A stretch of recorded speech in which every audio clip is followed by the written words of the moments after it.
You're listening to The Practical Wealth Show with Curtis May. All right. Hey, welcome to another episode of The Practical Wealth Show.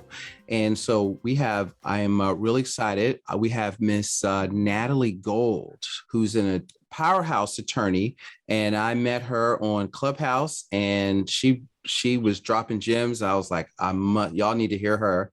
And our audience needs to hear her. So Natalie is a mom, wife, super lawyer, best-selling author, and speaker. She empowers and educates, inspires women to reach their unlimited potential. Natalie, welcome to the Practical Wealth Show. Thank you, Curtis. Thanks so much for having me. And I need to update that bio. It's not just women, it's women, men, all people to live the life of their dreams. And I think that starts with a great foundation of wealth and asset protection so that all these lawyers cannot get at your money. And we'll get That's right. that soon. Let's gotta keep it. You gotta make it, you gotta keep it, you gotta grow it, right?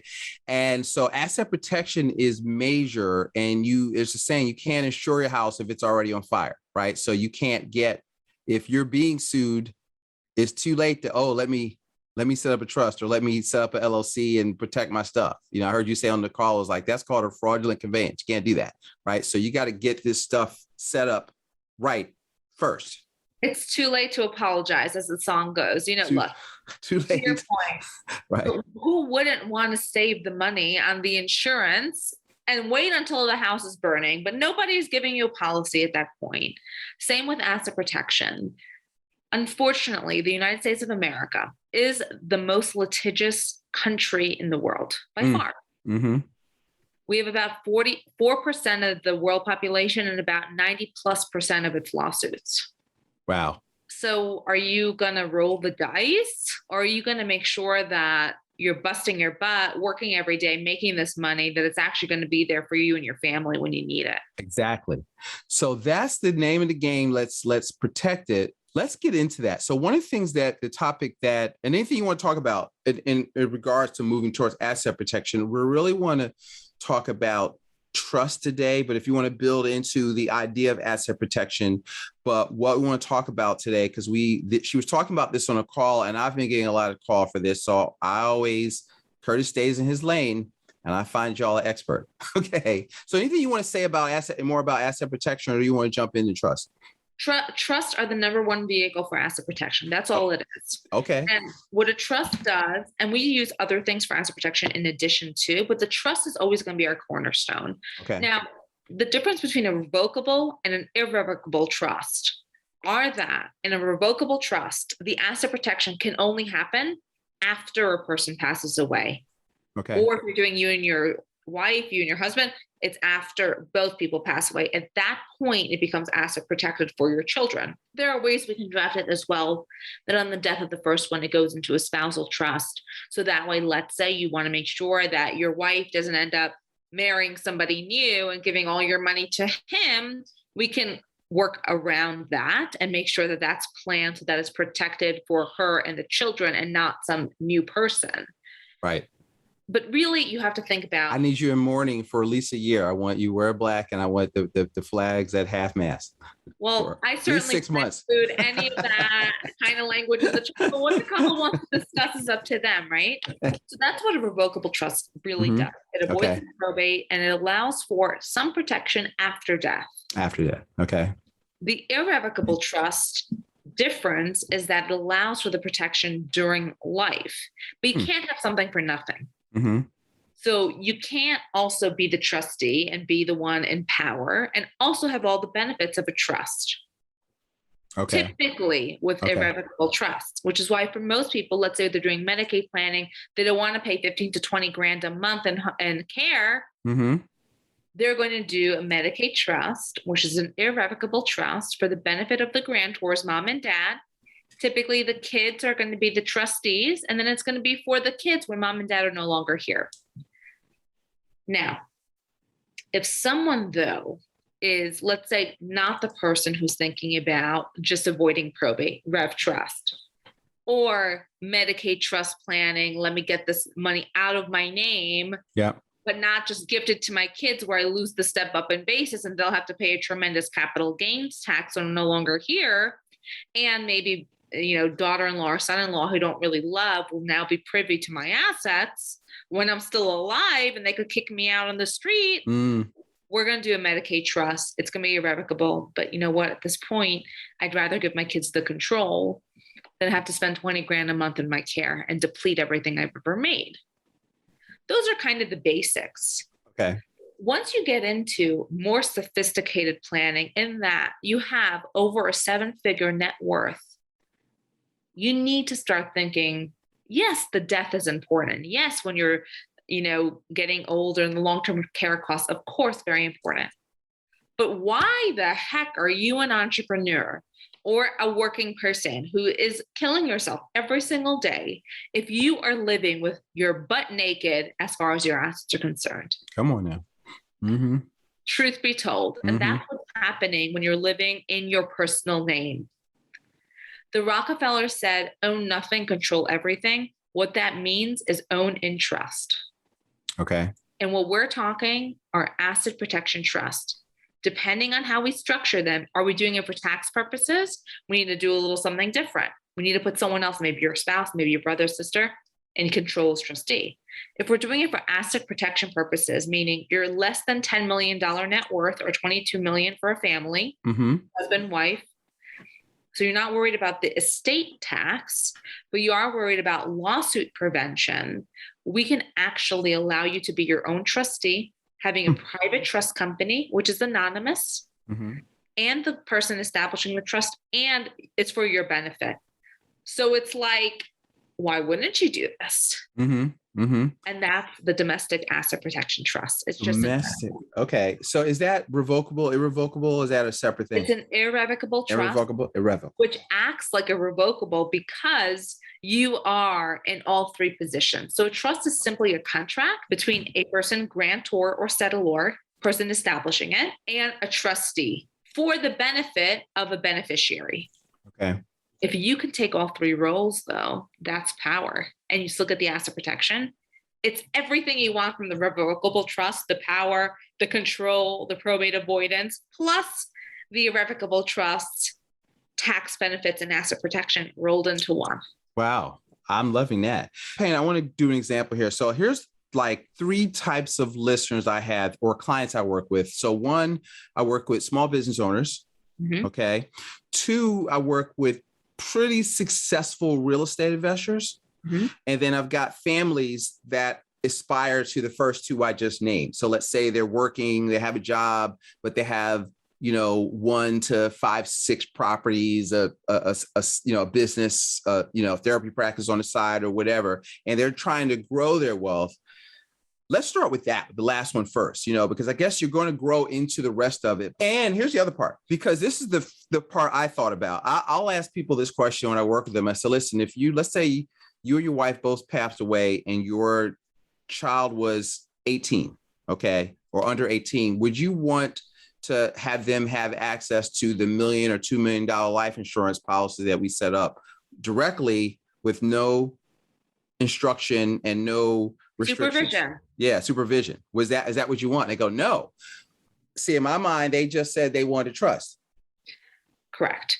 Now, there's different types of trust. Trust is just a contract. So this contract goes into effect only upon the death.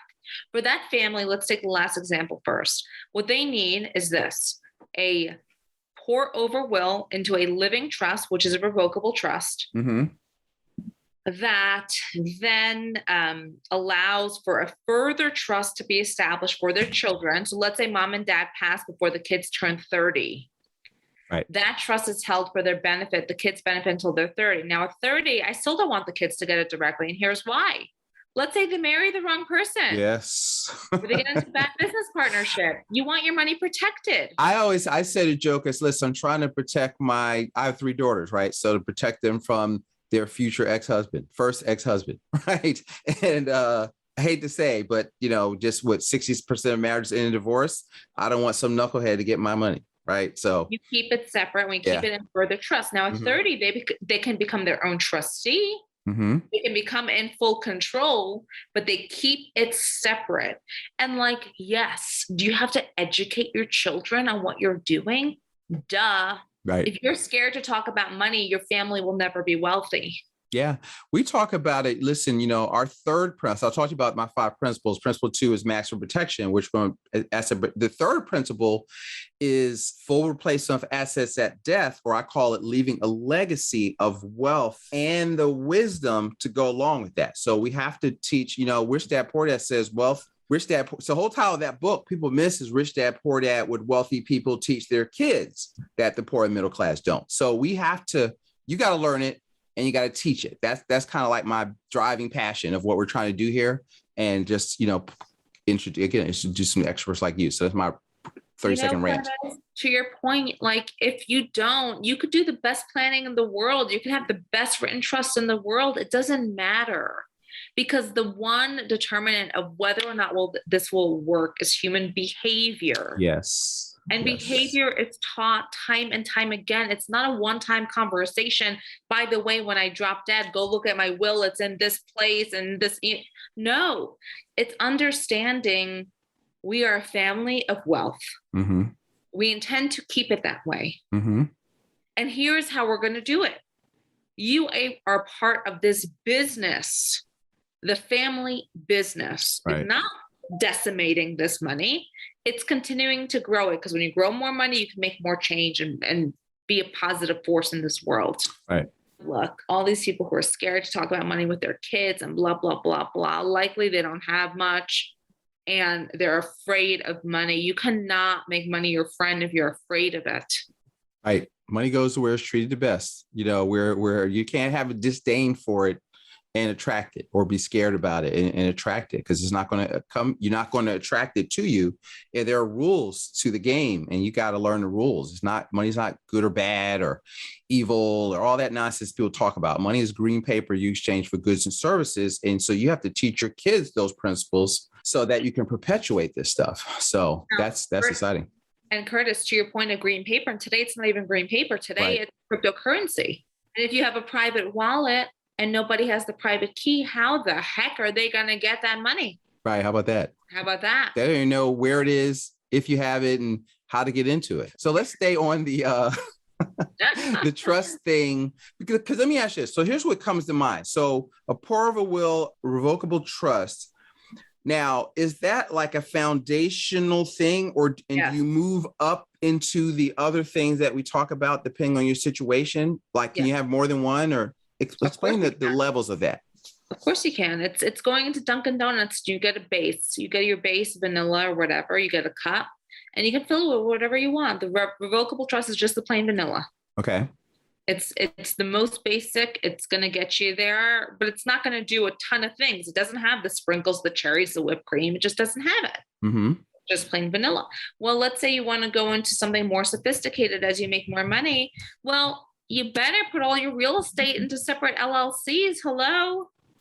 You're not putting in your personal name. No, we're not doing that.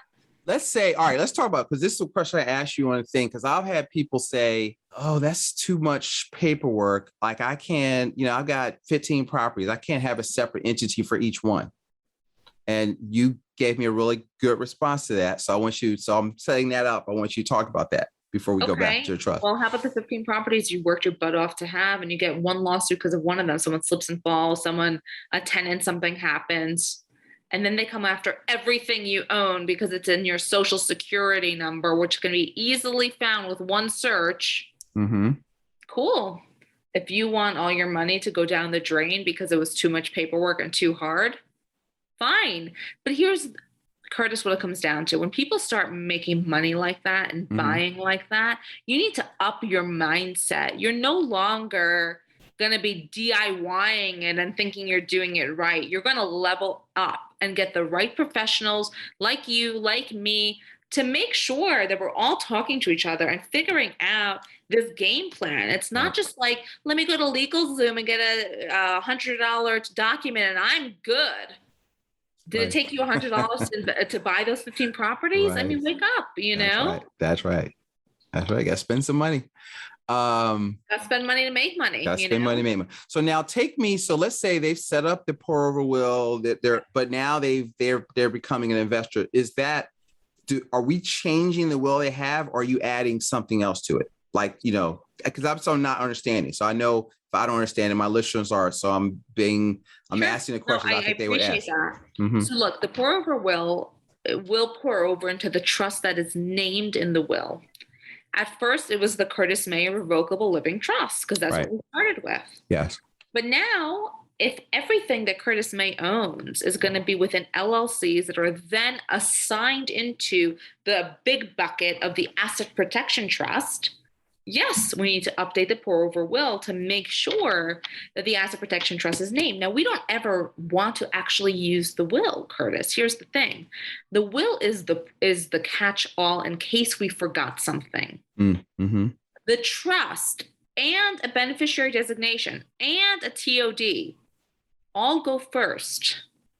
The will is second or third or fourth, only for something that doesn't already have a home. Okay. So that's the whole point of why, like, to me, the will is like so basic and so 101, but it's truly just as a catch-all. I intend that because a will has to go through probate. That's the whole thing. Probate court is the process through which to prove a will at the death of the person who died. Okay. We want it to be a living, breathing, hand-holding thing with your kids. You can hold their hands forever because they don't have to have a third-party judge take a year to put a stamp on a piece of paper and tell them they can get their money now. Mm-hmm. It's a seamless process. So that trust or that LLC, like let's take the example of the real estate investor. They're going to own Curtis May LLC or CM LLC 1. Right. CM LLC 1 is going to then be further owned and assigned into Curtis May's Asset Protection Trust. So if each LLC is assigned into your trust, that trust is the holding bucket. Each LLC is a rock in that bucket, and the bucket is transferred directly from you to your children without any third-party intervention. Pretty powerful. Yes. So I'm trying to draw this out. So picture a circle, right? And put your asset protection trust, and then little circles underneath that are all each of your LLCs for your properties or your businesses. Yes? Yeah. Okay. Flowing up to the income is flowing up into the asset protection trust? The income, it's a grantor trust. So it's a flow-through entity, a disregarded entity for income tax purposes. Okay. What we're talking about now is simply from an asset protection. Okay. Mm-hmm. Once we get into taxes, we're talking a whole different realm. Because remember, there's your income tax. Yep. There's your capital gains tax when you sell or buy a property or a business. And there's also on top of it, your estate tax. Right. What I'm talking about right now is not a solution for any of those. Right. It is simply for the asset protection. Protection. Yeah. Once we start getting into income tax planning, estate tax planning, capital gain, that's a much more complex conversation. Right. It has to be. And y'all can afford to have it. Okay. At this point, exactly. Right. You can afford to have it. Yeah. I mean, listen, if you're building businesses, I just did live this morning, and I was listening to Robert Kiyosaki on Bigger Pockets, and he says something that I'd heard this, but I don't think I heard it ever that way. He says the purpose of business is to buy real estate. And I was like, what? And I never connected it like that, because I think your business should buy your real estate. But he says the purpose of business, that way you're using debt to buy assets, and then all of the things with the real estate in your business will zero out and you won't pay taxes anyway. I'm oversimplifying it, but it was really interesting. And so now you're minimizing your tax. Because I always tell people, look, if you're going to create maximum wealth, you have to create maximum efficiency, but you have to play defense. So that's insurances. That's what you're talking about. So while you're doing all this stuff, you don't want some overeager attorney or somebody. My parents had a situation where somebody slipped and they had a bar right in Philly, and somebody slipped and fell on their property, didn't have insurance, and all of a sudden we had to go through all kinds of stuff. Fortunately, we was in it a C corp, and we had debt, so they really couldn't collect on that. So sometimes debt is an asset protection tool also, not just having all these things paid off. Yeah. And so we found it out there because they were sick by the time. So I'm the one dealing with this, going through all the depositions, and I'm stressed out just on GP. Yeah. And It's terrible. yeah, it is terrible, and it's expensive, and it's, don't get me started. It's just if I see that guy again, I'd want to punch him in the mouth. I'm telling you. And here's the thing, like there in California, okay, there are two types of cases that are constantly being brought. Estate litigation, siblings versus siblings, and or the evil stepmother, and wage and hour claims. I mean, literally, it's labor and employment, like you made me work too many hours and you didn't pay me correctly. Or when they come and intersect, when the person who was your home health care aide now sues the estate for wage and hour. Oh, this is big business in California. Listen, tell them how to now. So you can definitely follow her on Instagram, but anyway else, what's the best way for them to reach out to you to find out more about this stuff? So my website is goldbergllp.com. I'm also very avid poster on LinkedIn. I have quite a following there. Natalie Alicia Goldberg. And you can also email me, hello@goldlegalgroup.com. Curtis, it's been an absolute pleasure. And I know we just got started. I mean, I can't even believe it's already, when you get me talking about this stuff, the time just flies. I know.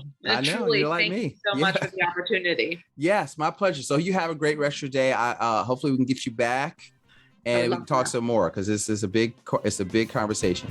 Thank you, my friend. Be well. All right. Thank you. Thanks for listening to Practical Wealth. To access the show notes and resources, go to practicalwealthshow.com. To get your questions on the show, go to practicalwealthshow.com.